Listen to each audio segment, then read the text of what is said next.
El Ministerio de Agricultura y Desarrollo Rural y el ICA presentan ICA Comunica Radio. ICA más cerca del campo. Así contribuimos a la reforma rural integral y al desarrollo sostenido del sector agropecuario mediante la prevención del riesgo, promoviendo la extensión agropecuaria en materia sanitaria y fitosanitaria bajo la premisa de prevención es sanidad. Bienvenidos a ICA Comunica Radio.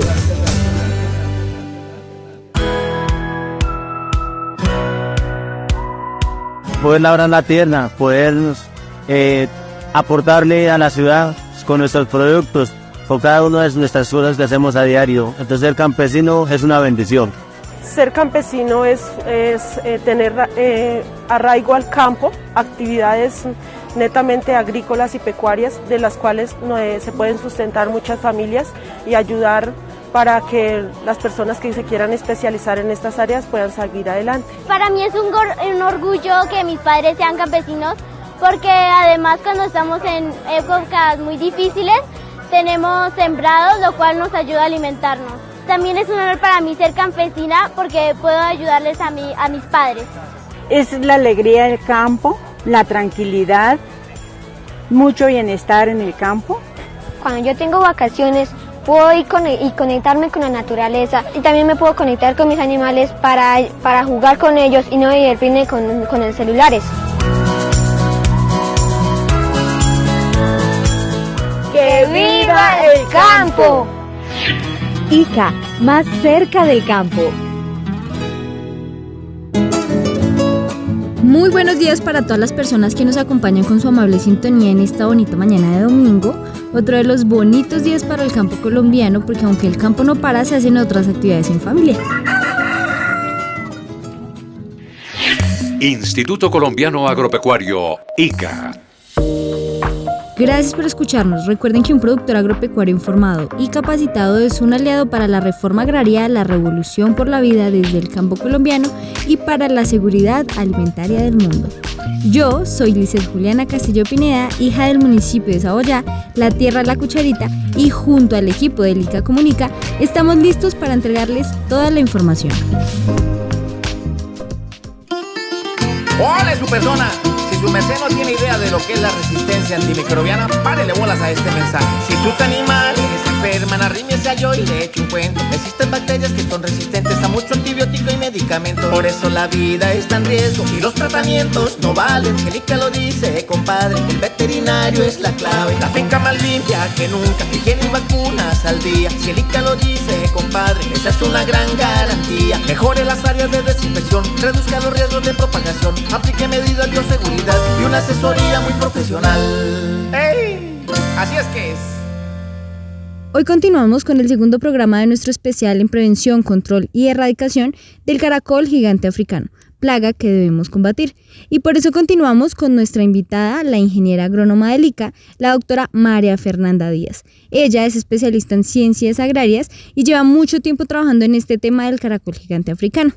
Doctora, buenos días. Gracias por acompañarnos nuevamente en el ICA Comunica Radio. Inició preguntándole si el caracol gigante africano también ataca a cultivos como la papa, cultivo de máxima importancia en mi tierra querida. Sí, bueno, en el caso, por ejemplo, de la papa, es un poco más difícil. La papa está a unas zonas y a una temperatura que no es adecuada para este molusco. Es una temperatura muy fría. Nosotros no tenemos reporte de afectación de caracol en este tipo de sistemas productivos como los que encontramos también asociados a la papa o a las mismas condiciones. En el caso de la yuca es diferente. Ya tenemos unos sistemas mucho más cálidos, unas condiciones climáticas más adecuadas y sí hemos encontrado presencia. Pero para poderte contestar, ¿dónde hemos identificado el caracol como una especie fitófaga, es decir, una plaga de cultivos que se alimenta de las plantas? Primero vamos a hablar de qué se alimenta el caracol. Y el caracol se alimenta básicamente de todo. En el caso de este caracol vamos a hablar de una plaga que se puede alimentar de muchas cosas y eso hace que sea muy difícil su control. Entonces es lo que nosotros conocemos como una plaga polífaga.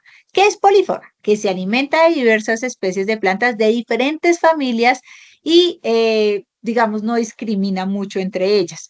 Pero el caracol algo que hay que tener en cuenta es que su principal fuente de alimento no son los vegetales, no es su alimento predilecto, por decirlo así. A él le gusta más alimentarse de la materia orgánica en descomposición, tanto la materia orgánica vegetal como la materia orgánica animal. Y ahorita vamos a ver más adelante por qué eso se constituye un riesgo para los humanos. Pero si hablamos de la materia orgánica vegetal en descomposición, como ustedes ven acá en la imagen, vamos a ver que se puede alimentar de las cáscaras del plátano, de la cáscara del huevo, del residuo de la manzana que me acabo de comer. Toda esa materia orgánica en descomposición los atrae muchísimo. Además, a él le gusta mucho alimentarse de nutrientes que extraen del suelo, como el calcio y el hormigón, también, por ejemplo, que vemos en las obras, el cemento, hormigón, el estuco, que muchas veces está presente cuando están construyendo viviendas, y la gente casi siempre nos llama y nos dice, mire, estamos viendo que hay una obra cerca, no sé, a mi vivienda, y estamos viendo muchos caracoles que están alimentándose como de ese recurso. Y es muy claro que ellos van a aprovechar este tipo de nutrientes como el calcio que está presente en estos elementos. Entonces, siempre, por ejemplo, que tenemos residuos de obras, es común que veamos al caracol porque él va a extraer el calcio de estos elementos para construir y fortalecer su concha. Sin embargo, el caracol tiene algo que se llama la memoria olfativa y esto es importante contarlo para que cuando veamos más adelante las estrategias de manejo sepamos cómo hacer un buen monitoreo del caracol. El caracol va a recordar hasta por 4 meses lo que comió durante los primeros 81 días de vida, 80 días, digámoslo así.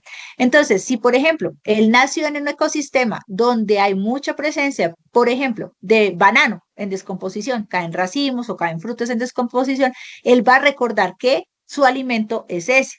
¿Y por qué es importante eso? Porque si después construimos unas trampas con elementos de los cuales él no se ha alimentado, pues seguramente no los va a reconocer como un cebo atrayente y simplemente no va a caer en esas trampas. Entonces siempre es importante reconocer de qué se está alimentando el caracol. Este caracol, además, ya vimos cómo se reconoce, ya vimos su biología un poquito, ya vimos de qué se alimenta. Ahorita vamos a ver más adelante para responderte tu pregunta, Juliana, y la de las personas que nos escuchan, dónde está afectando más. Vamos también a completar este tema de la biología y la ecología para cerrar como este capítulo. Y es un poco el qué tan resistente es, ¿sí? Y es un animalito muy resistente. Resulta que la concha, pues es muy fuerte cuando ya está en estado adulto. Está fuertemente diseñada para evitar el ataque de los depredadores. Entonces, casi que si yo les dijera ahorita, parémonos encima de un caracol gigante africano en estado adulto, no es tan fácil de romper esa concha. Quizás en los estados inmaduros, los juveniles, los neonatos, es muy frágil, pero en estado adulto es muy fuerte, es difícil de romper. Se dice que este animalito puede cargar su propio peso hasta 2 veces en desplazamiento horizontal y hasta 7 veces en desplazamiento vertical. Entonces es bastante resistente. Y como les decía, se alimenta de la materia orgánica en descomposición. Entonces ustedes dirán, pero ¿cómo sobrevive un animal que está alimentándose todo el tiempo de materia orgánica en descomposición cuando sabemos que ahí hay un alto riesgo de infectarse con microorganismos que pueden afectarlo? Resulta que él tiene un moco. Y aquí vamos a romper un mito que hay a nivel mundial, no solo en Colombia, y es que la baba del caracol sirve para temas cosméticos o médicos. Hemos visto muchos casos de personas que se colocan el caracol encima de una lesión cutánea porque creen que tiene una propiedad y resulta que no, el caracol gigante africano no tiene un producto que se llama la helicina, que sí la tienen otros caracoles, que es a partir de la cual se construyen todos estos cosméticos o medicamentos que sí tienen propiedades para la piel. En el caso del caracol no tenemos ese tipo de productos y por favor la invitación es a que no vayan a utilizar compuestos derivados del caracol o a colocarse animalitos en zonas o en heridas porque hay un riesgo, como vamos a ver más adelante, de transmisión de microorganismos que pueden afectarnos. Pero el caracol sí tiene un compuesto que también están estudiando, todavía digamos no se han potencializado su uso a nivel ya comercial, que se llama la catina, que posiblemente es una sustancia que permite que no crezcan o no se infecten con bacterias gram negativas o gram positivas que podrían adquirir durante el proceso de alimentación en estos entornos de materia orgánica en descomposición. Pero rompamos el mito de que el caracol tiene estas propiedades, de que nos va a quitar algunos dolores articulares, de que nos va a ayudar con problemas en la piel, porque eso no se ha demostrado y si nos exponemos a un riesgo mayor. Uy, doctora María Fernanda, espéreme un momentico porque esto también es muy importante y que nuestros oyentes tengan clara esta información. El caracol gigante africano no tiene propiedades ni terapéuticas, ni cosméticas, ni nada por el estilo. Lo único que hace es poner en riesgo nuestros cultivos, así que nada de criar o tener esta peligrosa plaga. Ay, camarita, no use mala semilla, porque el campo fallece y el bolsillo empobrece. La semilla autorizada sí le da la garantía, por eso camarita ya no más piratería. Semilla legal y autorizada para que su cosecha le dé una millonada. Una campaña de Minagricultura, el ICA y Acosemillas. Instituto Colombiano Agropecuario, ICA. Continuamos con la doctora María Fernanda Díaz, que nos está socializando los peligros del caracol gigante africano y cómo podemos prevenir, controlar y erradicar esta plaga. Doctora, ¿cuál es la afectación de este caracol para la salud humana? El caracol gigante africano es un vector secundario de unos nemátodos, que son unos microorganismos muy similares a unos gusanitos que viven en las heces y en los pulmones y otras estructuras de las ratas. Cuando el caracol, yo les decía que se alimenta prácticamente de todo, quiere decir que también se alimenta de materia orgánica de origen animal. ¿Y eso qué quiere decir? Que el caracol llega a sitios, por ejemplo, como los basureros, donde hay una inadecuada, por ejemplo, acopio de residuos de materia orgánica, donde van a estar las ratas asociadas. Estas ratas alojan en su interior este tipo de microorganismos, estos nemátodos, estos gusanitos muy pequeños. Ellos viven en los pulmones, sistema digestivo de la rata, las expulsan a través de las heces y llega el caracol y se come esas heces. ¿Qué pasa cuando él se come esas heces? Adquiere el nemátodo, adquiere el microorganismo, este se va a alojar también en el cuerpo y en la baba del caracol.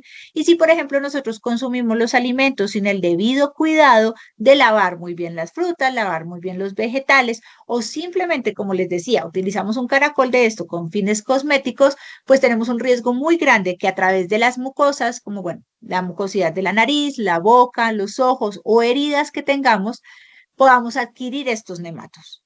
¿Qué pasa con dos nematodos que son los más comunes asociados a Catina fúlica, que son Angiostrongylus cantonensis y Angiostrongylus costarricensis? Estos gusanitos, estos nemátodos, en el caso de cantonensis, se van para el sistema nervioso y pueden generar una meningoencefalitis severa. En el caso de costarricensis, se van para el sistema digestivo, se alojan en el intestino de nosotros y también pueden generar una gastroenteritis muy severa, que en cualquiera de los dos casos puede causar la muerte de las personas. Entonces, ¿cuál es la recomendación? Mucho cuidado con manipular este caracol con las manos, tenemos siempre que protegérnosla, utilizar guantes, utilizar bolsas. No quiere decir que este animal sea tóxico, hay que tener cuidado también con ese mito, porque muchas veces nos dicen el caracol es tóxico. No, el caracol no es tóxico, él no produce ninguna toxina, él lo que produce es mecanismo de dispersión de este tipo de nemátodos, de gusanitos que nos pueden afectar la salud humana. Cuando consumimos la carne del caracol y lo adquirimos, se pueden ir a los globos oculares, principalmente de los niños, y causar algún tipo de desviación. Entonces hay que tener también mucho cuidado. En varias regiones de Colombia, y principalmente de la selva amazónicas y algunas zonas con comunidades indígenas, se consume el caracol, digamos, en fresco, sin ningún tipo de tratamiento, y esto hace que el riesgo sea mayor. ¿Cómo pudiésemos nosotros, en teoría, consumir este caracol sin ningún riesgo? Tendríamos que exponerlo a una temperatura de una presión muy alta, pero cuando esto sucede resulta que el caracol, la carne se pone muy dura y es muy difícil de consumir. Entonces, ¿cuál es la recomendación? No consumamos caracol gigante africano. Sí, no lo vayamos a consumir porque hay un riesgo asociado a la salud humana. Muy clara su información, doctora. Con el caracol gigante africano, nada, pero nada, es nada por los peligros que representa, como ya lo hemos dicho acá. Doctora, ante el ICA, ¿cómo está catalogada esta plaga? Ante el ICA, de acuerdo a la resolución ICA 3593, el caracol gigante africano es una plaga cuarentenaria presente, es decir, pues que está sujeta a vigilancia y a control oficial. Pero digamos que el marco regulatorio al cual nos acogemos todas las entidades es este Plan Nacional Interinstitucional. Este plan lo construyeron el Instituto de Ciencias Naturales, el Instituto de Investigación de Recursos Biológicos Alexander von Humboldt, el Ministerio de Protección Social, el ICA, la Policía Nacional, las autoridades ambientales. Entonces fue un esfuerzo de ya hace varios años de muchas entidades y de muchas personas para tener una hoja de ruta de cómo vamos a manejar el caracol gigante africano. Entonces, ¿qué es importante tener en cuenta acá? Que este plan nos da una serie de medidas preventivas de vigilancia y disposición final del caracol. Resulta que, como ustedes ya saben, que el caracol se alimenta de materia orgánica en descomposición. De nada sirve que yo lo controle, es decir, que los mate, si no hago una adecuada disposición final y dejo esos animalitos muertos por ahí. Si yo dejo esos animalitos muertos por ahí, se constituyen un riesgo de salud pública porque pues toda esta materia orgánica descomponiéndose y además va a traer más caracoles a ese lugar de producción. Entonces siempre hay que hacer una adecuada disposición final. ¿Cuáles son las medidas preventivas que nos dice el plan? El restricción al uso de la especie. ¿Qué quiere decir? En Colombia está prohibido el consumo, la cría, la comercialización, la extracción de productos a base del caracol gigante africano. Todo eso está prohibido. Si ustedes llegan a ver, por ejemplo, una persona que está criando caracol y que esté, no sé, comercializando la baba de este animalito, ustedes pueden notificar a la policía, a la autoridad ambiental correspondiente o al ICA, si esto, digamos, es en una zona rural, porque eso está prohibido. Tampoco está permitido, digamos, la cría para consumo. También ya vimos que hay un riesgo, ni la cría, por ejemplo, para tener anzuelo para la pesca. Tampoco está permitido. Tampoco está permitido el uso, por ejemplo, de las conchas o la cría del caracol para la obtención de conchas con fines artesanales, que también nos lo han preguntado. El caracol lo que nos dice es, hay una restricción completa del uso de la especie. Lo ideal es que nosotros no promovamos de ninguna manera que las personas críen o mantengan esta especie exótica. Otra medida preventiva es el control de fronteras. Obviamente, nuestros compañeros del Grupo Nacional de Cuarentena Vegetal en los puertos, aeropuertos y pasos fronterizos supervisan que los productos que ingresan al país cumplan con los requisitos fitosanitarios y vengan libres de especies como el caracol gigante africano. Y la comunicación del riesgo. Es algo que estamos haciendo también hoy y que no solamente hacemos a través de webinars, sino que hacemos a través de talleres. Vamos a ver más adelante que hay mucha información sobre esta especie que ha generado el instituto y que ustedes nos pueden ayudar a replicar. Ya cuando hablamos de la vigilancia y el control, vamos a ver que las acciones que están autorizadas para el control del caracol gigante africano es el control físico y químico, lo vamos a ver en detalle, y la disposición final que también se las voy a describir más adelante. En Colombia, nosotros en el ICA tenemos cerca de 1.013 municipios que hemos atendido para la vigilancia del caracol. Es una actividad que ya no está en 30 departamentos, ya llegamos a los 32 departamentos con vigilancia del caracol. Tenemos 10 laboratorios del ICA que están autorizados para la recepción permanente de muestras, pero para saber si es caracol gigante africano o no. Nosotros en el ICA no prestamos el servicio de diagnóstico para los nematodos o de análisis para los Angiostrongylus. No lo prestamos porque esta es una actividad que es misional del sector salud, no del Instituto Colombiano Agropecuario. Pero si, por ejemplo, ustedes ven un caracol y tienen la duda de si se trata de caracol gigante africano, esta red de laboratorios del ICA cuenta con el método analítico para emitir un concepto sobre si usted tiene presencia o no de este molusco en su cultivo. Hacemos acciones de control y disposición final articuladas, hacemos campañas de prevención y también de control con la autoridad ambiental. En este plan, la cabeza del plan es la autoridad ambiental, es quien nos dice a nosotros como ICA cómo lo vamos a controlar y cómo vamos a hacer la disposición final. Y pues también hacerle la invitación que en la parte de comunicación del riesgo siempre estén muy activos en acompañarnos en este tipo de espacios para, digamos, replicar esta información. Hasta el momento, nosotros desde el 2013 que empezamos la vigilancia del caracol gigante africano en Colombia como plaga que puede afectar los cultivos, y a hoy llevamos más de 75.000 visitas de monitoreo y hemos identificado 976 lugares de producción, es decir, cultivos con presencia del molusco. Nuestra red de vigilancia integra todos los sistemas productivos, no solamente nos concentramos en aquellas especies suculentas como el banano, como el plátano, como la papaya, sino que lo vigilamos en todos los cultivos porque es una especie polífaga. Recuerden que se alimenta de muchas cosas, entonces no podemos decir simplemente no se va a alimentar de esta especie porque realmente si están las condiciones ambientales o agroecológicas puede llegar a convertirse en una plaga. Sin embargo, la mayor vigilancia la hemos llevado a cabo en sistemas de producción de musáceas y de cítricos porque es donde de manera paralela atendemos otras problemáticas que ustedes de pronto han escuchado como el POC R4T y el HLB de los cítricos. Y nuestra vigilancia no solo la hacemos en cultivos comerciales, también la hacemos en áreas de traspatio o huertas familiares y acompañamos a la autoridad ambiental y a las demás entidades que requieran apoyo cuando hay afectaciones, por ejemplo, en áreas como lotes baldíos, orillas o riberos de cuerpos de agua, porque pues estas zonas cuando están abandonadas por lo general pues son el principal nicho de establecimiento y dispersión del caracol gigante africano. Doctora, ¿este caracol tiene enemigos naturales que ayuden con su control? Y muchas veces a mí me preguntan si este caracol es tan agresivo, ¿no hay un enemigo natural más agresivo que él? Pues vamos a ver que sí se han reconocido especies de enemigos naturales, por ejemplo, un caracolito que se llama Glandina rosa. Este es un caracol que es depredador de Acatina fulica, pero tiene un pequeño problema. Resulta que él no solo se come Acatina fulica, se come muchos otros caracoles de otras especies y además también es vector de los mismos nemátodos de los que ya hablamos, de aquellos gusanitos que causan estas enfermedades que vimos en los seres humanos. Entonces, por el momento, digamos que no es una opción introducir o traer enemigos naturales de Acatina fulica porque el riesgo puede ser mayor. En Colombia hemos visto diferentes enemigos naturales, por ejemplo, las aves, los reptiles, algunos mamíferos son enemigos naturales importantes del caracol gigante africano. Entonces, el llamado también es a cuidar esa biodiversidad, a mantener esas zonas de refugio de los enemigos naturales, porque ellos nos están empezando a prestar ese servicio ecosistémico que necesitamos para mantener las poblaciones del caracol bajas, ¿sí?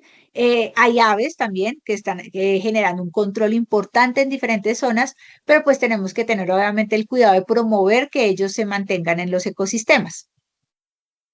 Actualmente, la principal estrategia de control del caracol es el control manual, es la recolección manual, teniendo mucho cuidado con protegernos las manos, y, digamos, el sacrificio mediante control físico y control químico. ¿Cuál es el control físico? Pues la inmersión en agua. Recuerden que hay que dejarlos bastante tiempo en agua para que se ahoguen, o la asfixia mecánica por presión física.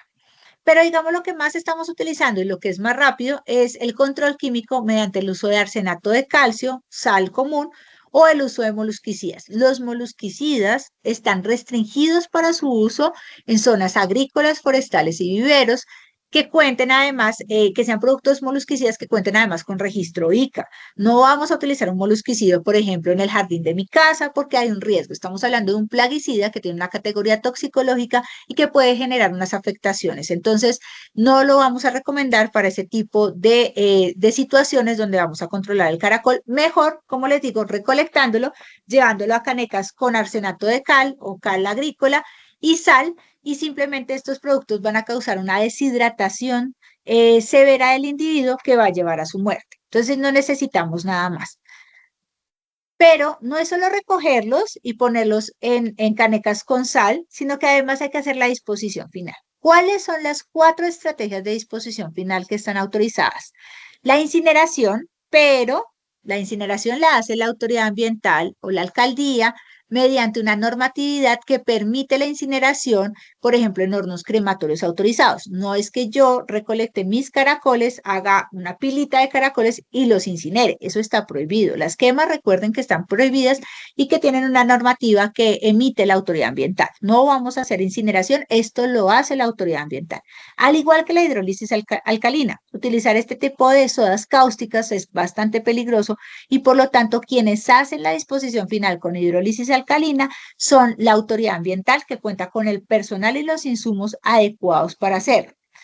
Otra forma de disposición final autorizada es el relleno sanitario en celda de seguridad. ¿Esto qué quiere decir? Que vamos a disponer de un sitio específico, custodiado dentro de los rellenos sanitarios, esto lo hace el alcalde con la autoridad ambiental, para hacer una disposición final de los animalitos muertos. No quiere decir eso que yo recolecte mis caracoles y vaya y los lleve a un relleno sanitario. Recuerden que este caracol se alimenta de materia orgánica y lo que podemos promover son altas infestaciones al hacer una disposición inadecuada en un relleno sanitario. Hasta ahí digamos que estas 3 formas de disposición final las elige y las implementa la autoridad ambiental, no nosotros. Nosotros como ciudadanos, ¿cómo nos acogemos? Por ejemplo, vamos a poner un ejemplo, en el Valle del Cauca, la CBC, que es la autoridad ambiental, emite un concepto sobre cuál es la medida de disposición adecuada para el departamento y nosotros como Instituto Colombiano Agropecuario nos acogemos a esa medida de disposición. La más común y la que más implementamos en zonas rurales es el enterramiento in situ.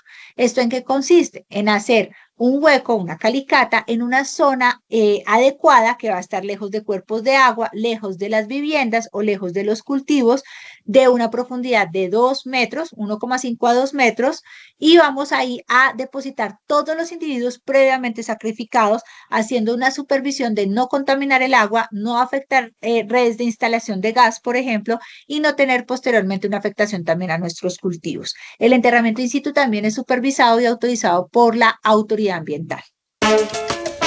Bueno, doctora María Fernanda, muchas gracias por su tiempo y su valiosa explicación.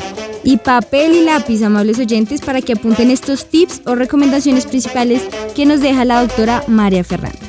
Implemente acciones permanentes de monitoreo en el lugar de producción e identifique oportunamente individuos de caracol gigante africano, tanto en estado de huevo, neonatos, juveniles y adultos. Realice una adecuada disposición de los residuos de cosecha, evitando la presencia de materia orgánica en descomposición que pueda favorecer el establecimiento de la plaga en el lugar de producción. Recolecte el caracol gigante africano y evite su proliferación. Para su recolección, utilice guantes desechables y tapabocas y evite cualquier contacto con su piel. Colóquelos en un recipiente y agregue cal agrícola o sal para sacrificarlos.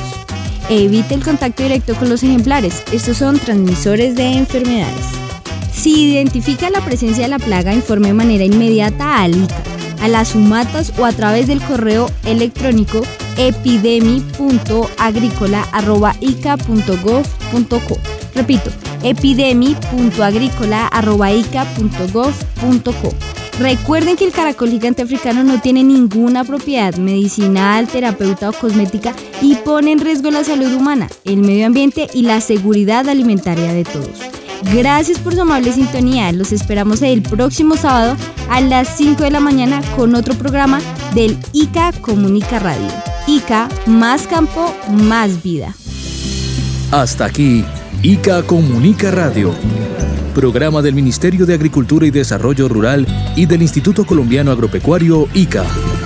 Gracias por acompañarnos en ICA Comunica Radio.